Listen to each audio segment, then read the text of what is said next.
Yes, I can see the, if you wanted, I can see it's, if you do it as slideshow, then we wouldn't see everything, but it's not a big Let me see if I can move the.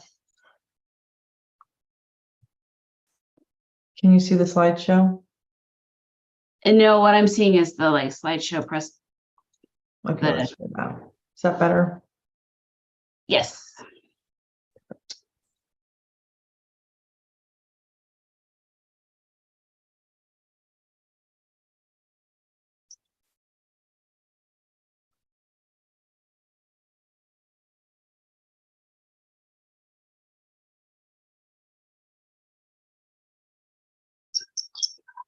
Okay. Now I have to beat that.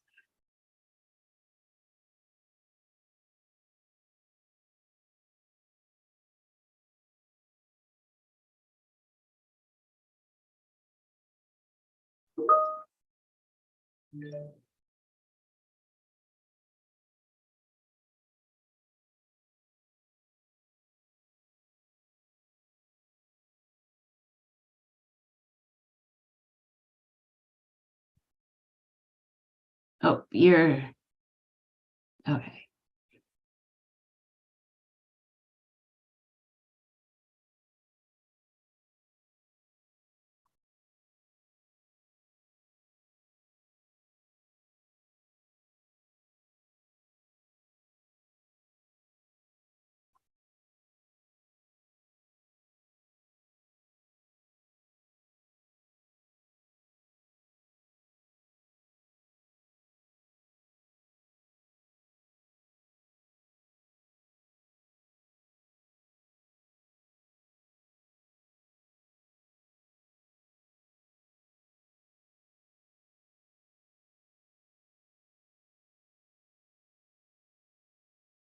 Helena, I made you a co-host in case you need it.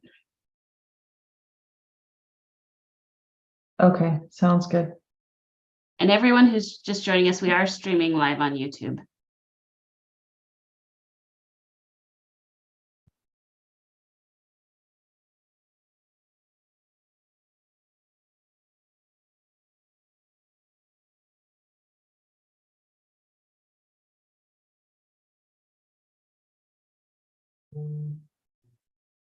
You turn on captions, those will stream to YouTube as well.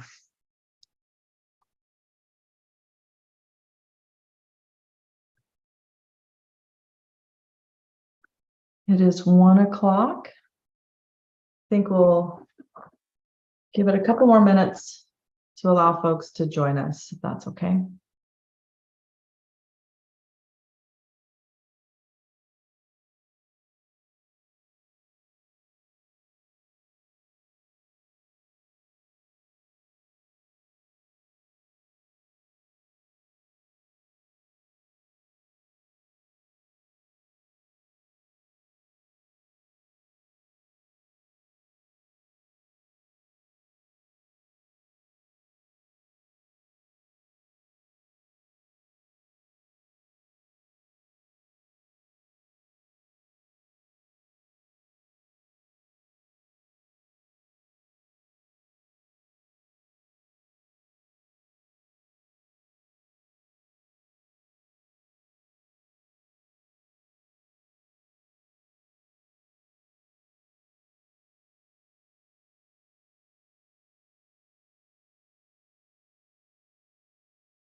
Just waiting for a few more folks to join in, so give it a couple more minutes.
All right, why don't we go ahead and get started?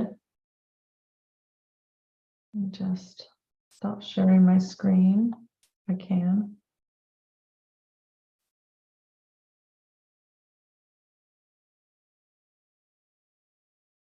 Katie, can you help me stop sharing my screen? For some reason, it just won't let me unclick it. Thanks. Hi, everyone. Thanks for joining us today. Can you hear me okay? Is the volume okay? Excellent, thank you. All right, so let's just do a really quick introduction so that we just get our names out there. And just a reminder, we are being recorded live stream on YouTube. I'm Helena Kesh, and I'm with Oregon Parks and Recreation Department. I'm with the Government Relations and Policy Unit. I'll go ahead and tip it over to Jamin. Hi, everybody. I'm Jamin Lee with Oregon State Parks Safety and Rest Department as our Incident Response Coordinator. Go ahead, Justin. Good afternoon, Justin Parker. I'm a district manager with the agency, one of the field representatives on this group. Nice to see everybody.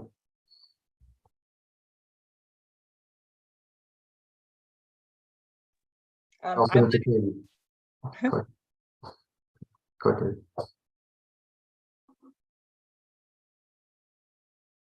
Sorry, Katie Guthier with Oregon Parks and Recreation Department. I'm here helping technically with the meeting.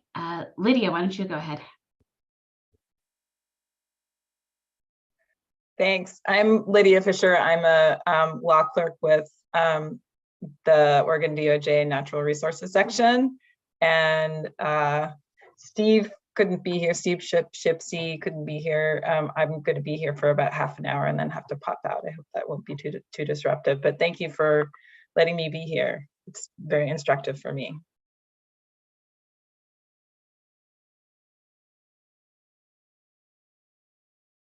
Well, my name is Bill Neese. I'm the managing attorney for the Oregon Law Center in Coos Bay. And I'm Justin Thomas, mental health consultant. Chris Havel, Oregon Parks and Recreation Department, Office of the Director. Okay, looks like we have everyone. So this is our final meeting for the Rule Advisory Committee to discuss the draft rules for the exclusions in the general park area rules. We have sent out the recent updated draft. So I will do a screen share and we can take a look at those and have a conversation. There were a few areas that we were highlighting, so we can discuss those here today and then come up with some final suggestions. Any questions before I begin? Oh, pretty good. All right. I will attempt another screen share. Let's see, here we go. Just let me know if you can see the policy. Okay, I see Justin nodding his head, thank you. All right. So I'm going to scroll down to the section that we were working on. And we begin here at section 7, where we talk about the area where the park manager or department enforcement officer may exclude a person that violates any state park rule from the park property or multiple park properties. And we included this section here on the duration of an exclusion is based on the severity of the state park rule violation.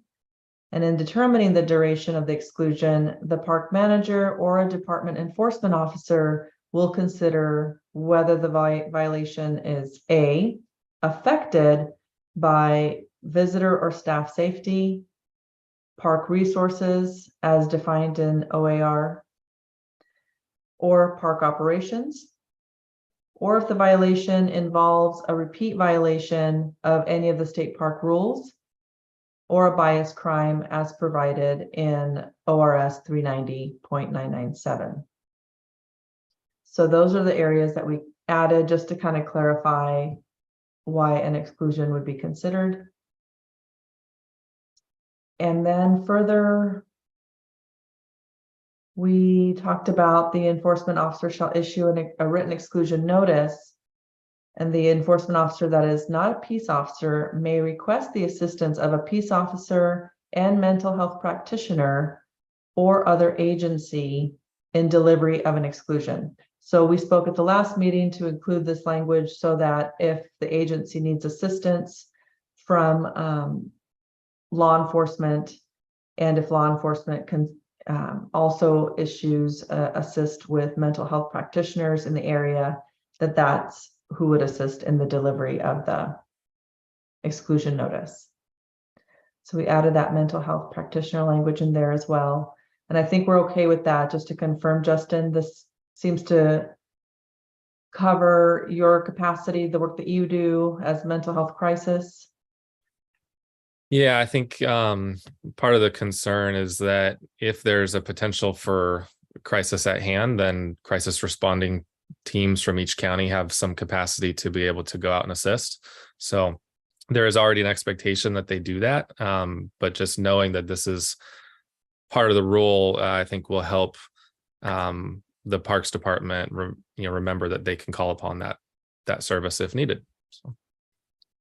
Yeah, that's very helpful. Thank you, Justin. And FYI to everyone, we'll be adding the 988 to the front of our rule books that all of our enforcement officers carry now too. So that's a great resource that we have, and we're go ahead and integrate that into the book so everybody has it right in front of them. Excellent. And then we also clarified what the exclusion notice should include. And at a minimum, it will include the date of the issuance, the effective dates of exclusion, the citation to each state park rule violated that's involved in that exclusion, and the notice of consequences of possible criminal trespass if the person fails to comply with the exclusion as provided in that section. The notice will also include the state park property that the person is excluded from during that exclusion period. So to be clear on that one. And also will include the procedure on how to file for an appeal for that exclusion. Any questions on that, on what should be included in the exclusion form? Is that good? Okay, I see heads nodding. The next section talks about the duration of exclusion is determined under subsection A and shall be based on the rule violation itself. And the enforcement officers must consult with the district manager prior to issuing an exclusion for more than 90 days. And Jamin, are we still good with this time frame, or were we moving this to 180 days?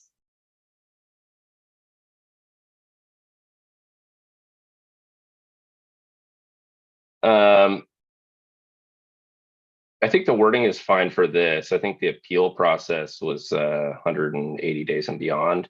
I would go to the next level, but prior approval with the DM is great because that's where the first, discussion is going to come. So. Okay. All right. And then a person subject to an exclusion pursuant to this section may appeal the exclusion to the agency on the agency website, by mail, phone, or email. And then this next section describes how the appeal submission would be valid. It should include a statement for the basis of the appeal,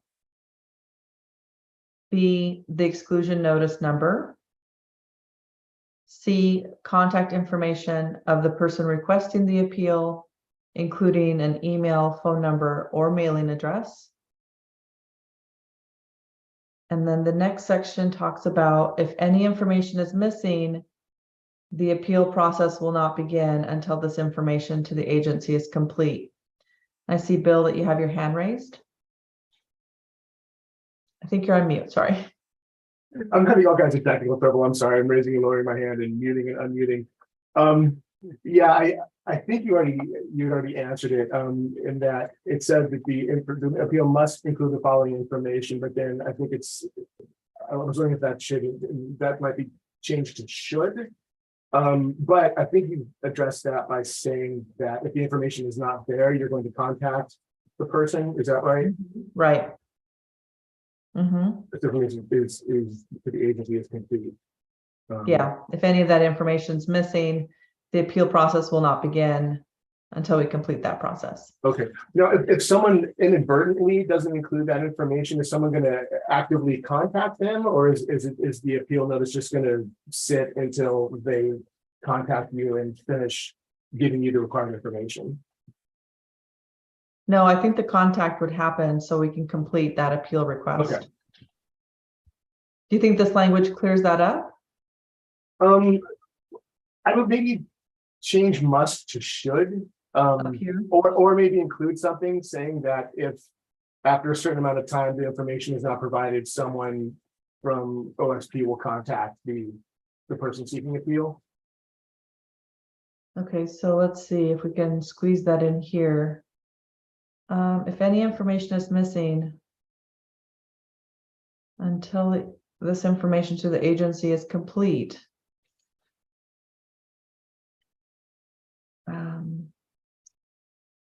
Lydia, do you have any recommendations on the language we can use here, like that the agency shall contact?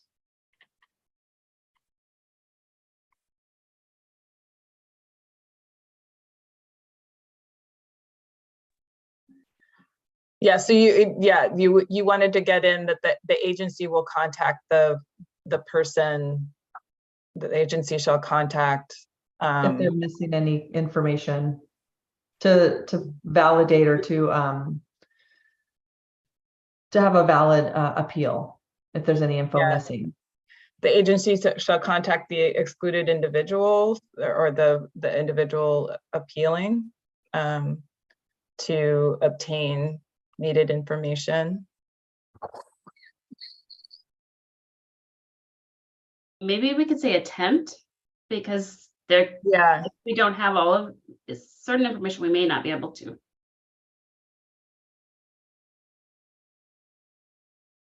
So Katie, does attempt to contact the individual appealing to obtain missing information? Should we put a time frame there? Because we, like if we try in the first 10 days and nothing happens. Bill, what are you thinking? Yeah, I'm sorry. I was just wondering, again, this is just being a lawyer and super picky. Maybe just say individual or individuals. That way it's covered in case it's. Okay. Like that? Can we do that? Perfect. That's a good point. Yeah. What about submitting appeal? I don't know, appealing just seems weird. Yeah, I think submitting appeal. I think that works. Submitting appeal? The individuals submitting the appeal in order to obtain.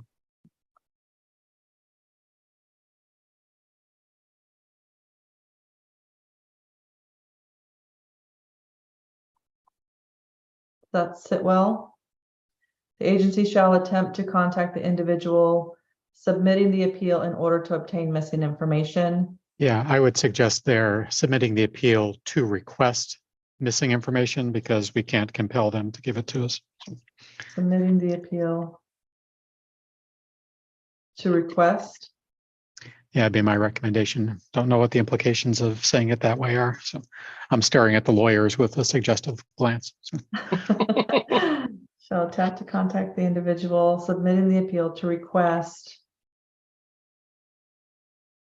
missing information.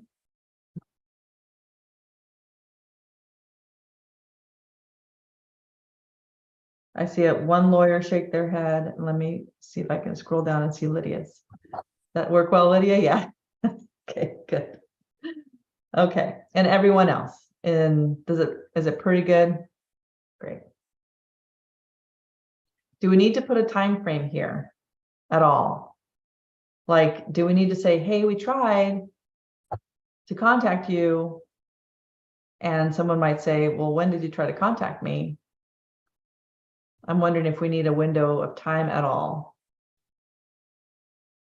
Yeah, I think we can handle procedurally documenting our attempt to contact. Okay. I'm concerned about nailing that down too much in rule since we want to be generous here. That makes sense. It can be challenging for us. So our rangers don't have access to leads or anything that full law enforcement folks have. So we basically have access to the DMV the same way a car dealer does. So not a whole lot of information. So normally it's going to involve us being in touch with state police or sheriff's office to try to figure out how to contact that person. It can be a little challenging sometimes. So Yeah, but I think having that in there, though, I agree with you, Jim, and having this in there shows that we are trying to have a robust appeal review process, and that it's an obligation to try and elicit that information we need, which wasn't there before. And I think it's good. I'm all in favor. Okay. So we'll put the time frame in procedure then. All right, so the next section is an agency review panel shall review valid appeal requests submitted under subsection D. The agency review panel shall determine whether the exclusion is substantiated based on rule or unsubstantiated. The agency shall formally respond within 30 calendar days of the appeal request. And the next section is an appeal request for an exclusion for less than 180 days shall be reviewed by an agency review panel within the local area. An appeal request for an exclusion for more than 180 days shall be convened by an agency unit outside of park operations.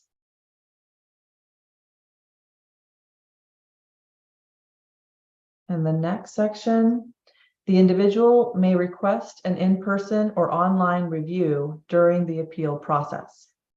This was something, Bill, that you had brought up in the last meeting. Does this satisfy your thought?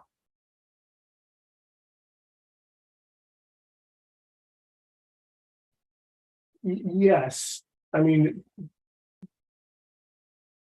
it might be nice to have a little more information about what the appeal process actually entails, like who is the agency review panel made up of? What exactly do they look for? Is that person allowed to bring witnesses, and is that person allowed to present evidence? Those types of things. But I don't know if that's within the scope of what we're doing here. Maybe. It doesn't really go a lot into what the appeal process actually is, other than an agency review panel would make a determination. But how do they make the determination? we could probably dive into that a little more in a procedure, right, Helena? Mm-hmm. Yeah, in a procedure, we would spell out what the appeal process looks like. Here, I think the person requests the appeal, and they can do so in person or online. And so I think going back to what Bill, you were saying is,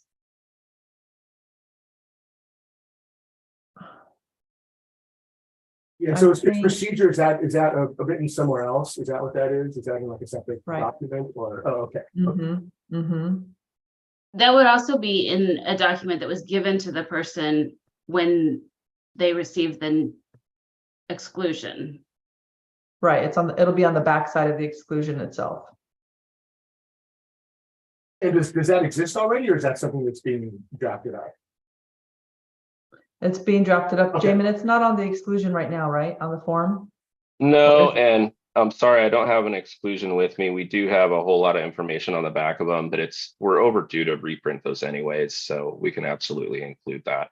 Helena, it looks like Chris has a question. Chris, what are your thoughts?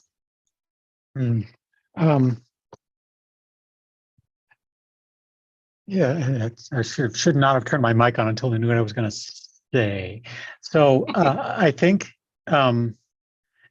there's rightly discomfort about what the details of the appeal process are. Not discomfort, but it's like wondering how fair will it be, how complete will it be, how fast will it be. And for those of you who are outside the agencies, some of that, like missing information, that happens when we're really treading into new territory. and we don't want to lock something into rule that ends up needing to be strengthened or changed after the rule is adopted. And that needs to happen sometimes quickly. And the rules don't change quickly. But I don't want to lose access to especially the thoughtfulness of the people on the RAC. And one of the reasons I'm hesitating is I'm about to say something that I haven't checked with Helena or Katie or Jamin or Justin. And it's like, because the big difference between rules and procedures is procedures and policies do not go out for public review. And I think that's well, then how do we know you're still being responsible? And it's like, that's the right question. And what I'm about to propose, and please push back if this is crazy talk, is to share with you our thoughts on the procedure, especially you, Bill, since you've been so engaged on this. I don't want to cut anybody else out of the RAC out, but it's like after the RAC is over, the rule either gets amended or it doesn't. That's up to the commission. But then we start working on the procedures that back this up to share those details with you and get your feedback on them. That's not a public process, and I don't want to be super mysterious about it, but it's because it tends to float around a bit until it hits the ground and we see what works. What sometimes happens is when we develop a procedure that works over and over and over again, it gets adopted into rule, and it goes through that usual process. It's like sometimes procedures are R&D for later rulemaking. But I just wanted to have that out here and see what you all think about it. Both you folks outside the agency and inside, feel free to say, oh, wish you wouldn't have said that on YouTube stream, but go ahead.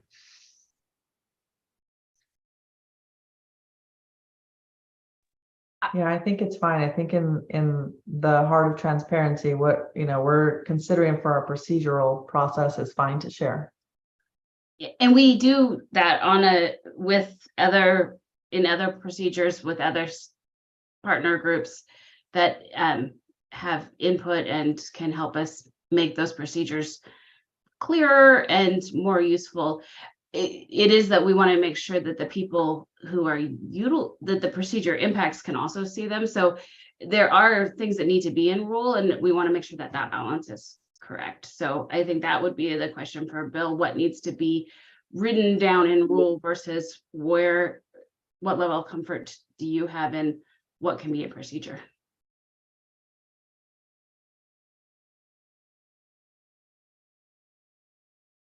I fully support that as well. That's all I'll say. And Helen and I had actually discussed as well. So as part of the appeal process, we have some new support systems with our IT department, where what I think we're going to be able to do is make like a 1-800 number and an email dedicated specifically to exclusion appeals.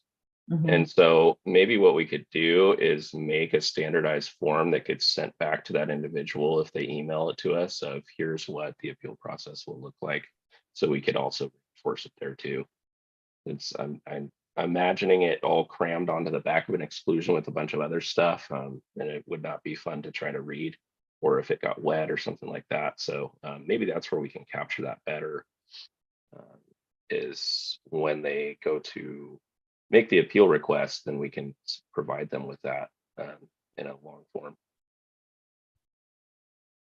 Yeah, something that will validate or at least verify that their appeal request was received and that it was complete. So make sure that that is documented and noted.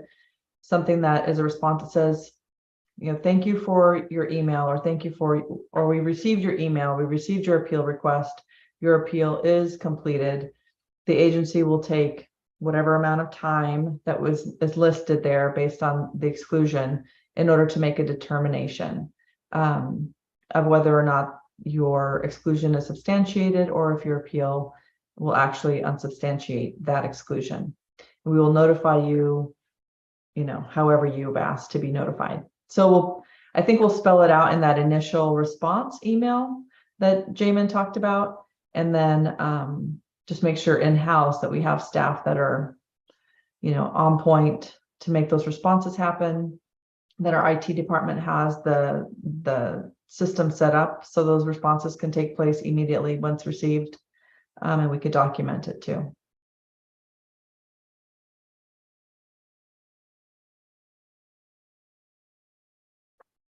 Any other thoughts, Chris, on the procedure piece that you wanted us to share? Nah, I'm curious what both Adam and Bill think. Pardon me, our non-agency folks, Bill, Justin, Adam, think about all of that.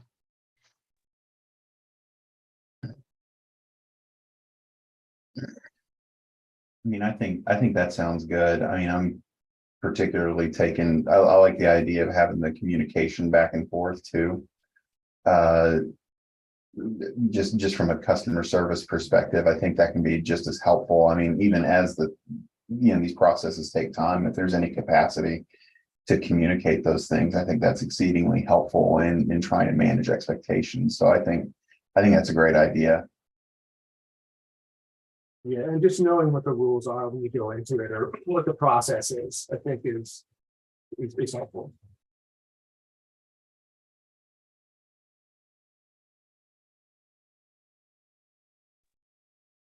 Okay. All right, so further down, let's see. We left off at,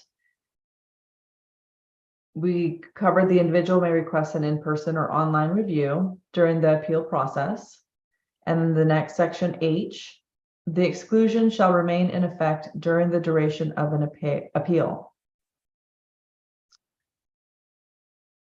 I Bill, think I raised this point last time, and I might just be outvoted on this, but I do think it's important to stay the exclusion during the appeal, but that's, again, that's just my opinion.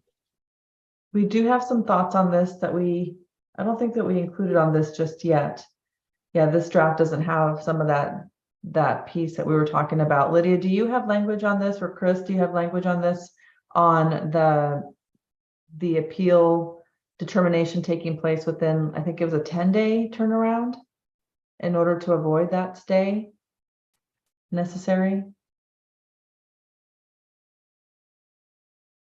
I mean, it's right here in B, section B, it says individuals may request a stay for violations.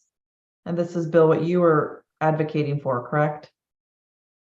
Yeah, I think Yeah, Bill's section for- 7B. yeah. Oh, I'm sorry, I didn't even talk about it. Oh, no, I'm mumbling as I'm looking for the language from Steve. I don't know if you have it handy, Lydia. I should be able to get it here pretty quick. Sorry, every time I turn on my Yeah. email, it starts pinging. Right. Yeah, I'm pulling it up too. Okay.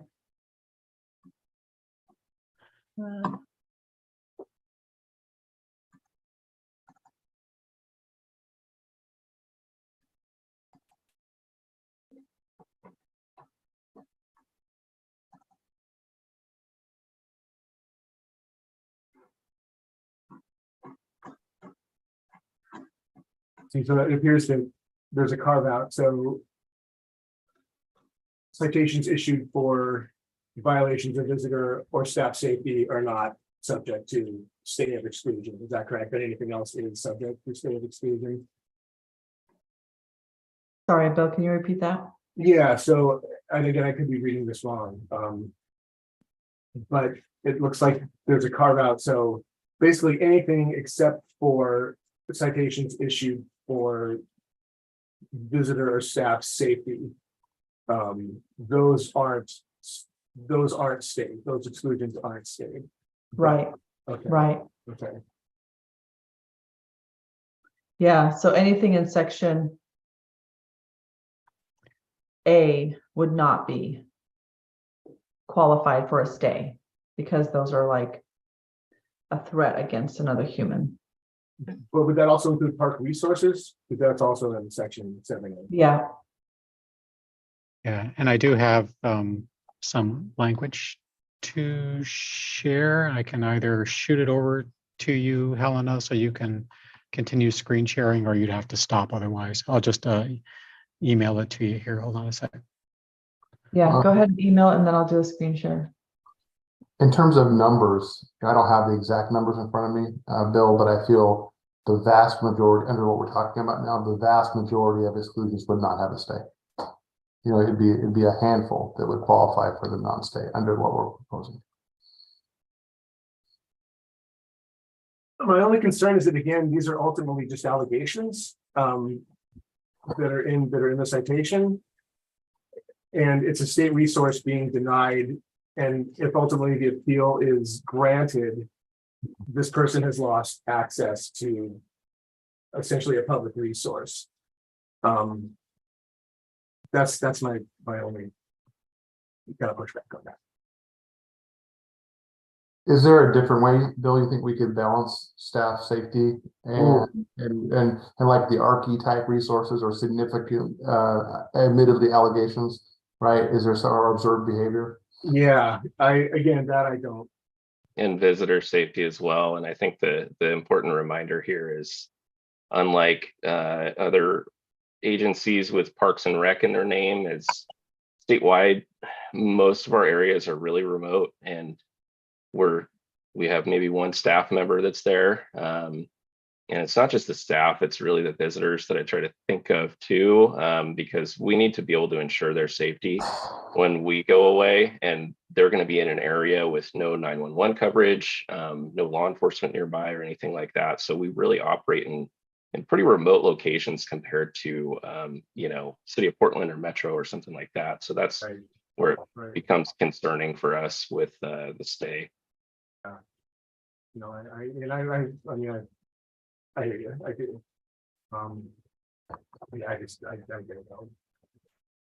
So I guess we can move on. Chris, were you able to send that over? Because the language. Is this the email from Steve with the exclusion rule? Yeah, I have that. This is where he proposed language. yeah. Yeah, I did just, if you've got it, that's exactly what I sent. I highlighted the operative parts. It does distinguish between different kinds of exclusions. Yeah, that's it. And we did also have a discussion about committing to a 10-day review rather than 30, just for that reason, that we don't want to extend something if we've gotten it wrong. We don't want to like have somebody lose a month of time if it wasn't justified. And it also just sort of parses between different kinds of offense, so that we make sure that we've still got our foot in the safety game without like burdening somebody's speech as well as their freedom of movement. Okay. Sorry, now I'm going to turn my email off, so I'm not getting these pings. Right. Yep. Okay, so this is the one that Steve had shared with us earlier. And the language that you're referring to, Chris, is further down here, isn't it? No. It's right here. Okay. Yeah, so here it is. The individual may request the in-person or online review during the appeal process. So then everything here below in blue is what is recommended. During the duration of an appeal, an exclusion A shall remain in effect for 1, voluntary conduct or acts that are detrimental to visitor or staff safety, park resources, park operations, or any combination thereof. And unless the exclusion period expires during the appeal process, shall be suspended for 1, conduct that is expressive or communicative, including activities such as picketing, demonstrating, leafletting, or delivering a speech, and 2, conduct that is involuntary or unavoidable. I think A1 is a little overbroad, because technically, I mean, vandalism is detrimental to park resources, right? So technically under that, you could be excluded and not have that exclusion stayed during appeal.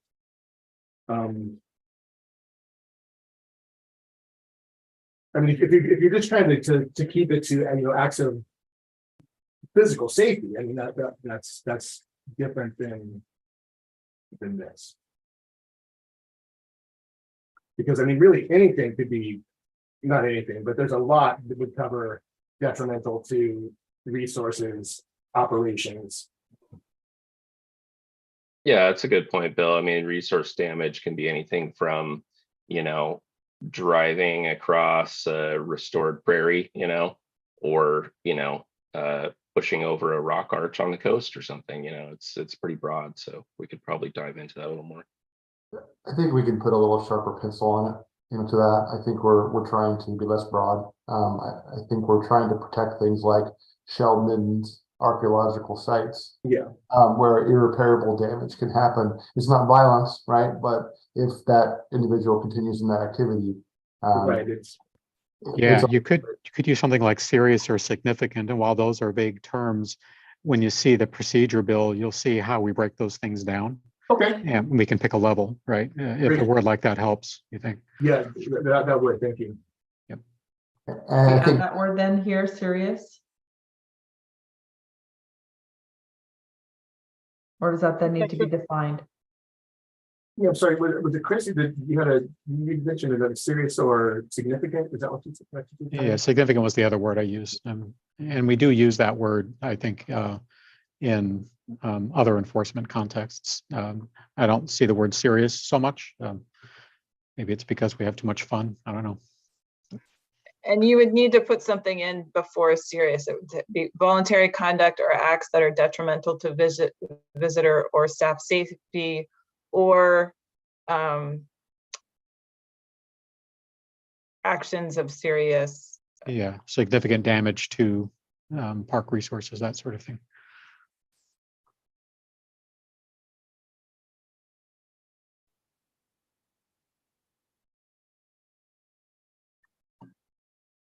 Sorry, I don't know who to apologize to for cutting off since I don't know who was talking. Lydia, do I need to add anything else besides significant damage to park resources? Should I Nope. say the same thing to park operations? No, I think just that works. Okay. Bill, does that sit well?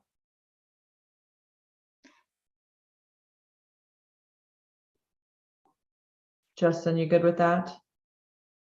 Wait, I'm sorry. I think acts that are detrimental. Well, this is the problem with being a lawyer. There's so many words.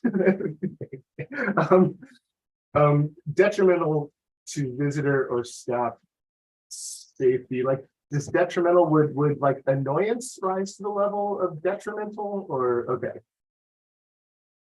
Okay. No, and within our OARs, it's something that actually interferes with a park employee and the performance of their duties. It's kind of how we define that a little more. So yeah, it's or It's a higher yelling at level. them. Okay. Yeah. so, like free speech issues of someone who's upset with the park employee would not qualify for this, right? That's freedom of speech. It's more things that actually, threats, those kind of things, right? That's what we're talking about. Okay. And further down, section 2 under B, conduct that is involuntary or unavoidable. And Steve added a little note here saying we could include this to get at the Eighth Amendment issues, but it seems a bit off. If we do not want this, we could change B to just read, shall be suspended for conduct that is expressive or communicative, including activities such as picketing, demonstrating, leafletting, or delivering a speech.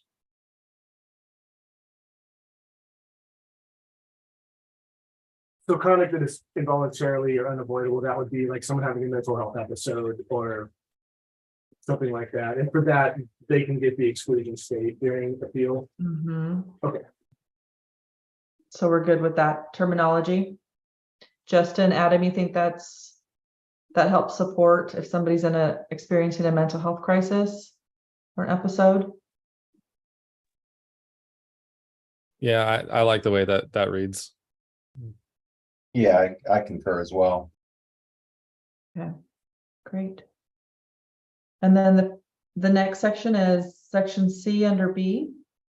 or C, may be stayed for violations under subsection A, B, I upon a written request from the excluded individual.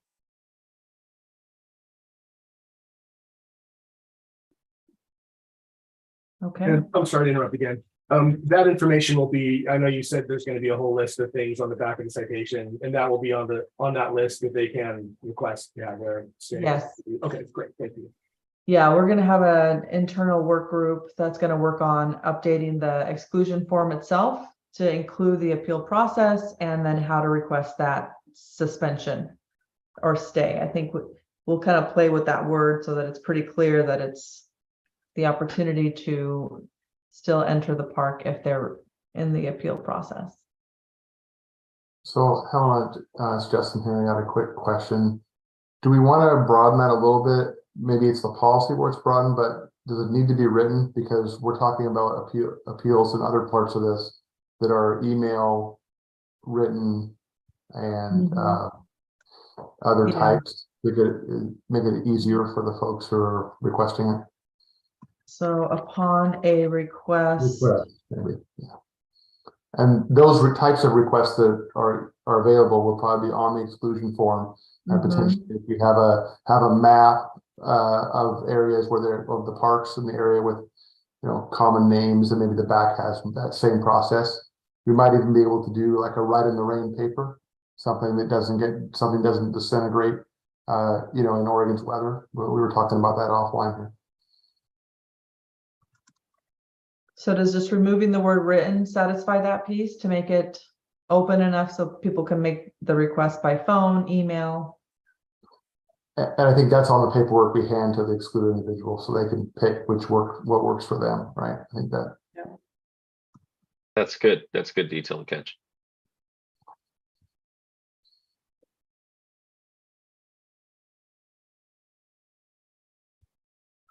Any final thoughts on this?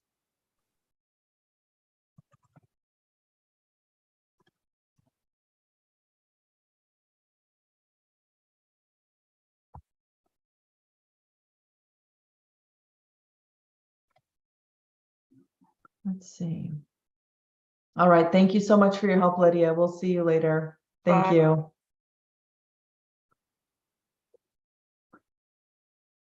Okay. So then the next section was, we talked about at our last meeting, sharing what the internal process would be like for the enforcement officer in the exclusion process. So we talked about a matrix, and we have a draft of that to share. It's still being worked on, some final touches, but I wanted to make sure to share that here today so we can kind of look it over. Steve, thank you for joining us. And I didn't recognize that Adam had joined us too after introduction. So I just want to make sure we acknowledge that. So if we're ready to move on, I'll go ahead and share the matrix that we're currently devising. And we could discuss that as a group as well. Whoops.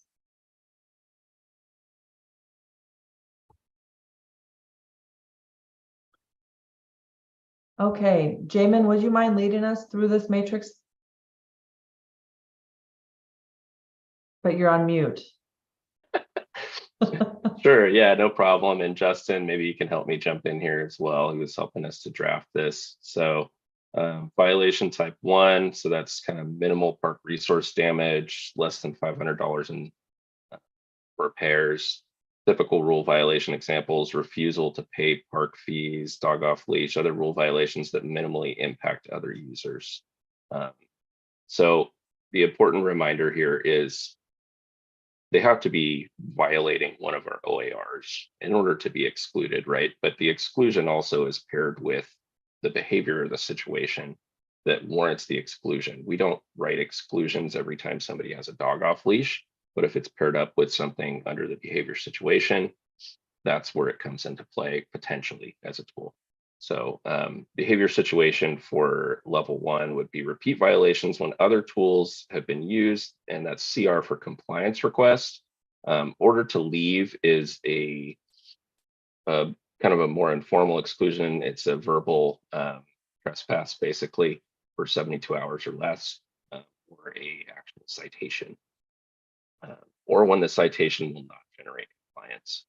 That's what we run into a lot, where a citation is actually going to make the person more angry, and then they're going to be in the campground still, and interfering with everybody else's ability to recreate. So that's kind of where that can come into play sometimes. Bill, you have a question? Oh, yeah, sorry, just in reading this, so this isn't an and/or situation, right? It's not limited to minimal park resource damage, less than $500, and then it says typical rule violation. So it's not damage or refusal to pay these things. It's either damage under $500 or repeat violations of the typical rule violation examples when these, the CR OTL citation doesn't apply.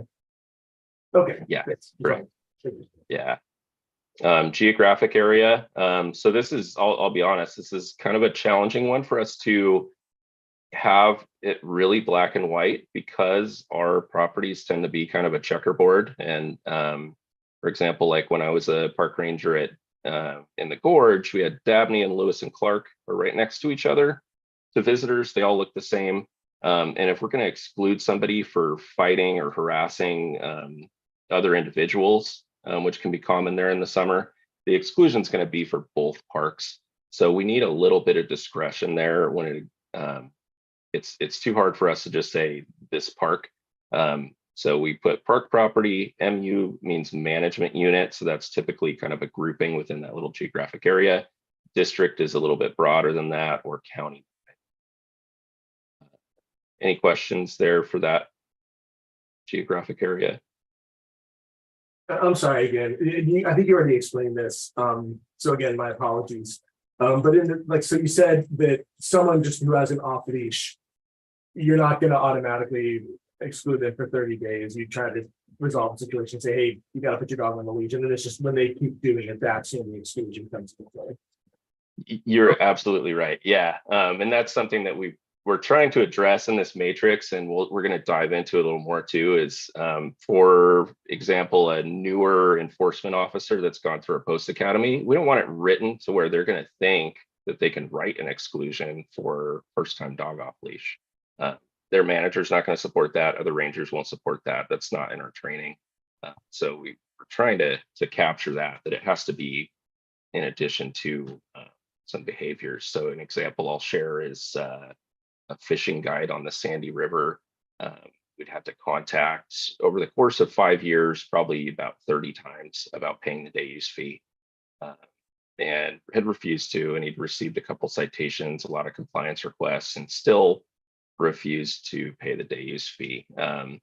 And after a couple of years of that, it became the point where, you know what, the exclusion is going to come into play here. And that's what actually brought the voluntary compliance from him to buy the day use pass. So that's just an example. Hopefully that helps. And that'd be a 0 to 30 days for the length. And then that's the park manager PM approval. And that's a change. We've added that in, that even for the low level exclusions, we want management consultation. Like, we train on it and we give them some element of discretion.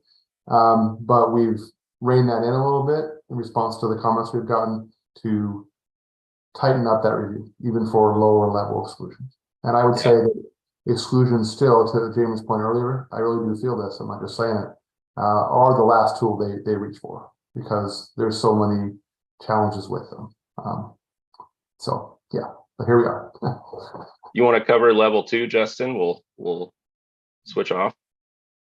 Sure, no problem, Tim. And so again, the violation has stepped up a little bit in the dollar amounts. Those are a little arbitrary. We realize that, but we're just trying to basically say for minor vandalism, as you brought up earlier, Bill, small stuff, we're not going to jump to a higher level exclusion, length of exclusion. So typical things for this, there's more risk as we move down the matrix, right? So a level 2, we're talking about things like not obeying fire bans, which can light parks on fire and close them to the public, fireworks activity, more consequences, higher dollar amount vandalism, wildlife harassment, more impact. So you can read it there. So we're talking about those sort of things. And then in the behavior on the situation tab, it talks a little bit more about referencing similar violations at level 1. So maybe if you've had a 30-day exclusion and it's not successful, or you continue to do that behavior, and it's not generating voluntary compliance, we may have to go to a longer term. And you can read through that there. And then we also added like intimidating, verbally abusive, otherwise hostile. That's a little subjective. That's not meant to address free speech issues. It's meant to be that other visitors are coming to us saying, this person is threatening me in the bathroom. This person is, they still have a duty to investigate the complaint. And then so we step up because it's a level 2 to a longer time frame, still requiring park manager approval. So we're still up to about 90 days, 31-ish to 90 days, and the same types of geographical. Questions on that?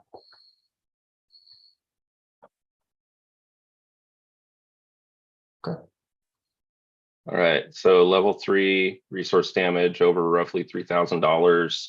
Typical rule examples for level 3 would be, wildlife harassment of threatened species, something that impacts visitors, 20 to 50 roughly. So you could think of a lot of our campgrounds, something that's disrupting other individuals' ability to recreate. And that's, one of our duties to protect, right?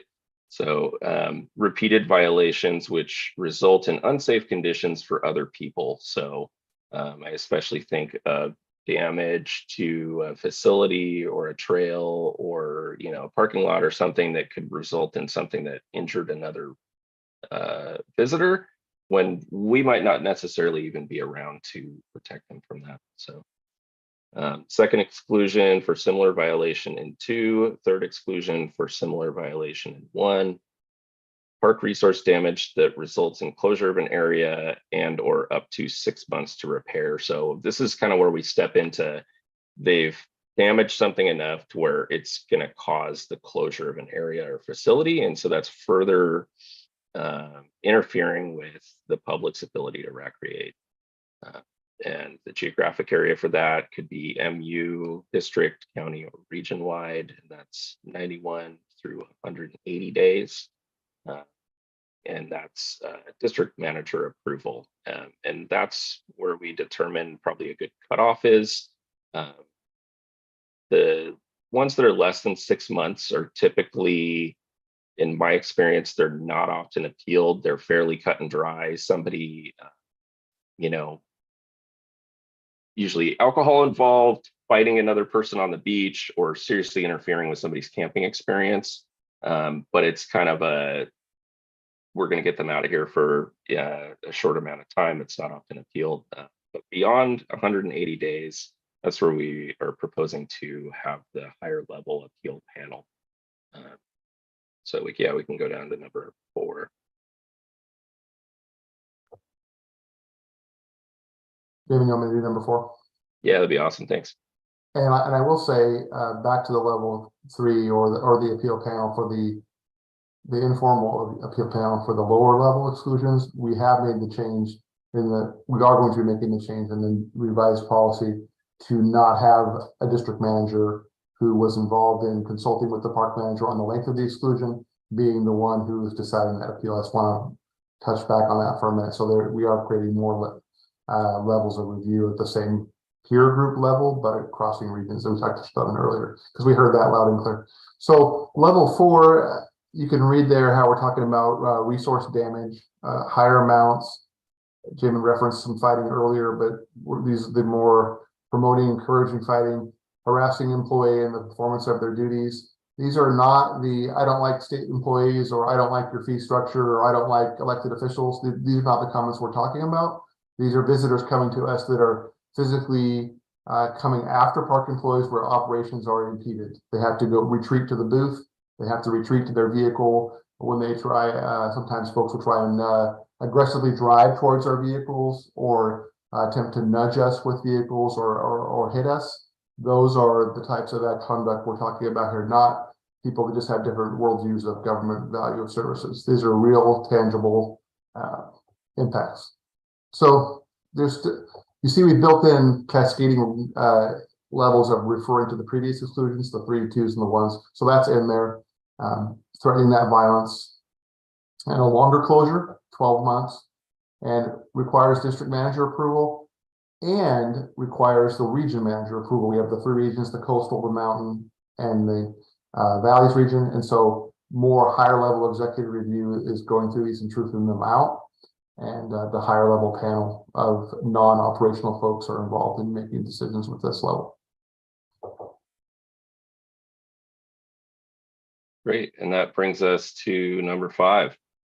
So that'd be park resource damage, something that's irreplaceable. So a serious and significant impact to the park and the public's ability to recreate in it. So we have, cultural or historical assets, heritage trees. The other thing I think of is somebody who starts a wildfire in a park, right? And that's going to close it for a prolonged amount of time and cause irreplaceable damage.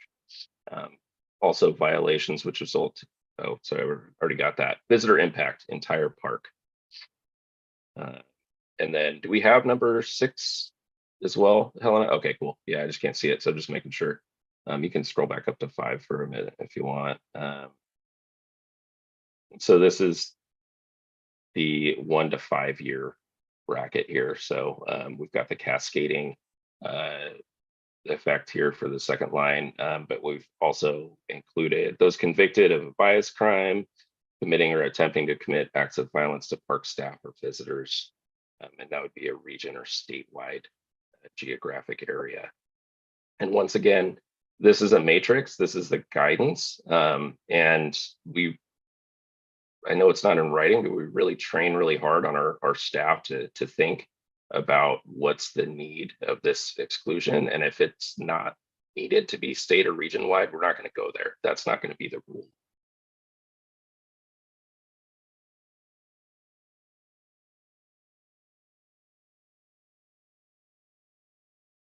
And so, yeah, number 6 there. It's basically the repeat violations from the previous level 5 violations. Also very rare, and time frame is 5 years or longer. Very rare to have those. So is this helpful to the group? But Jamie and I have gone over that. You see, we put in some of the work. I hope you feel like we put in some of the work to flesh out a little more of how we get to the length of the exclusions.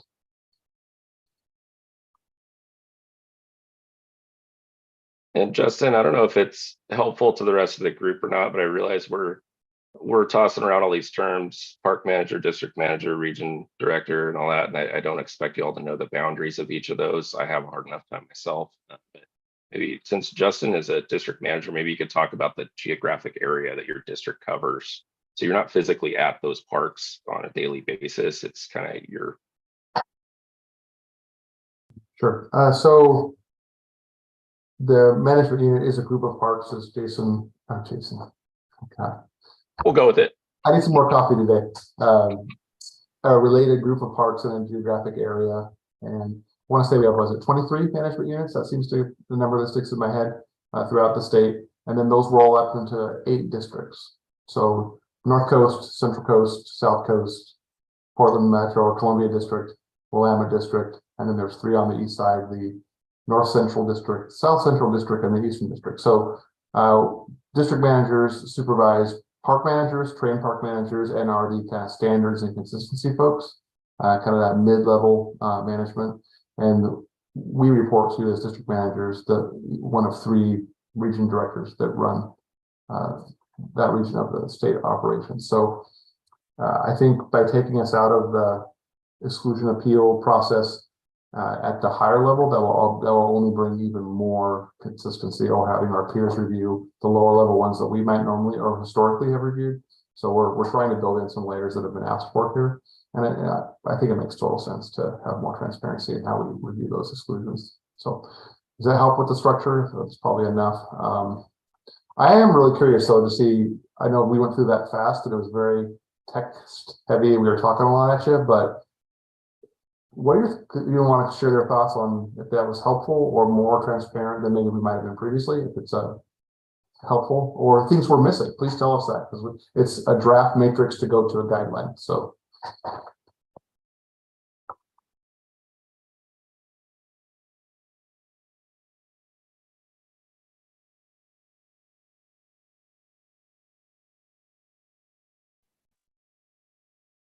Okay, Sounds I like, think no comment means it's golden. All right. Well, thank you both for sharing the matrix. I think again, it's really helpful just in true transparency, just to see what the enforcement officers are trained to and what to utilize as their guidance. As one of the many tools we've heard from other individuals who help train the enforcement officers that the behavior really dictates the tool that is used, and exclusion isn't the only tool used. There's many other things that the exclusion officers are trained to.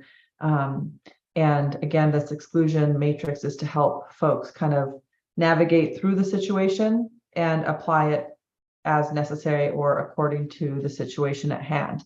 So it isn't always utilized. So again, thank you both for going over that. Hopefully that does help give a little bit more information to how the enforcement officers are trained in utilizing this tool. Are there any other final thoughts?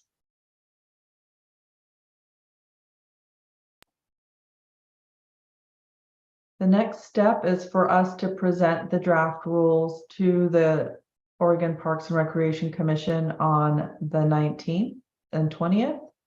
And we will request that they open the rules for public comment.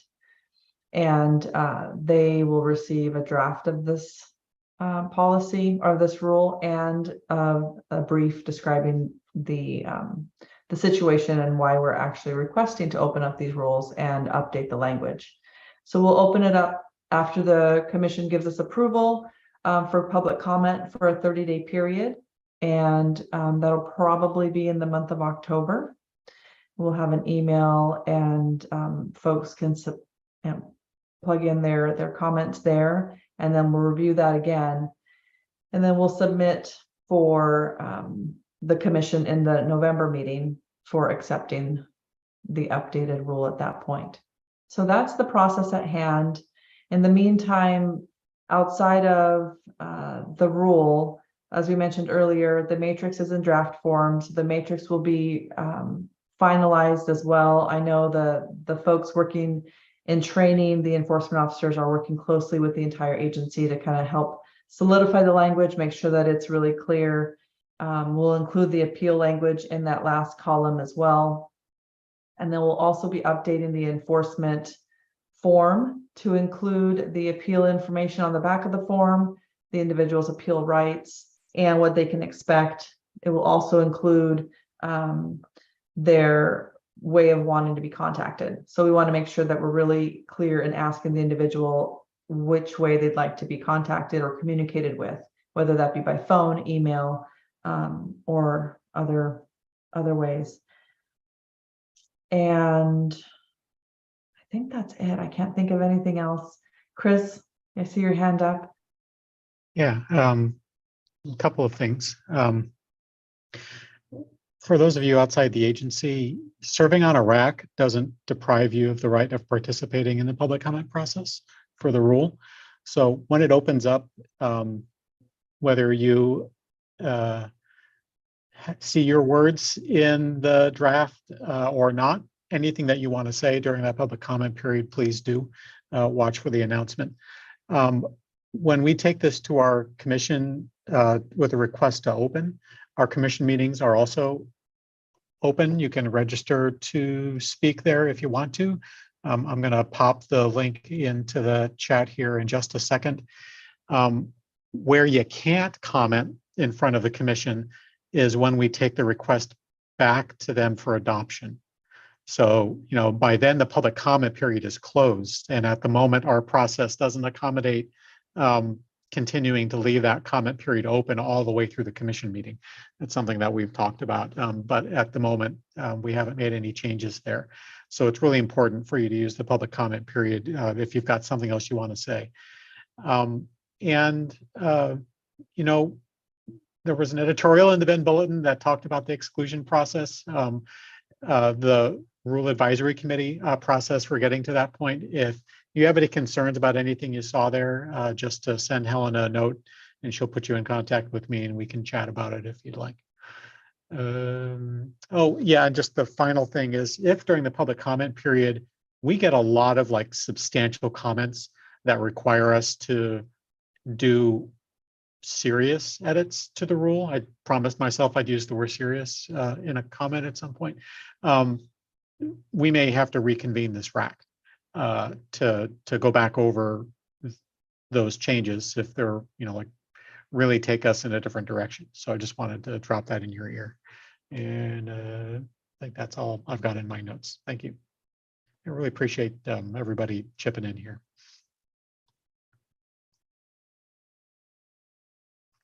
Yeah, I want to echo the sentiment as well. Thank you very much for participating in this RAC. It's, your time being volunteered to this effort, and we appreciate everyone's thoughtful contributions to how to, engage in the process, to clarify it, to make sure that it's clear and consistent, and really does help us as an agency just make sure that we're really clear on following our own rules, and that we can make that as easy as we can for the people that we're working with.